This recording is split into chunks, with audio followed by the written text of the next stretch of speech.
দুবাইয়ের সমাজকর্মী তথা পেশায় আইনজীবী শেখ ফায়াজ আলম সিকান্দারের ওপর নিষেধাজ্ঞা জারি করার ডাক দিয়েছেন। তার আর্জি, সিকান্দার ছবিটি না দেখে বরং গাজার ত্রাণ তহবিলে সাহায্য করুন কিংবা মুসলমানদের শিক্ষা, আইন, রাজনীতিতে অর্থ বিনিয়োগ করুন। Salman sir does not make Murgados and Sajid Nagarwala cry after the...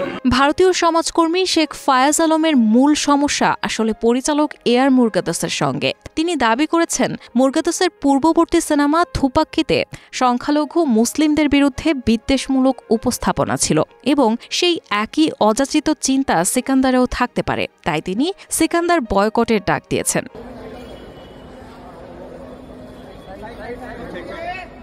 Sheikh Fayaz Alam শুধু সিনেমার বয়কটই নয়, এর পাশাপাশি ভারতের রাজনৈতিক নেতাদের প্রতি একটি প্রশ্ন তোলেন। তিনি বলেছিলেন, এবার দেখার বিষয় চিরাগ পাসওয়ান, নীতিশ কুমার এবং চন্দ্রবাবু নাইডুর মতো নেতারা মুসলিম সম্প্রদায়কে সমর্থন করবেন নাকি মুখ ফিরিয়ে নেবেন।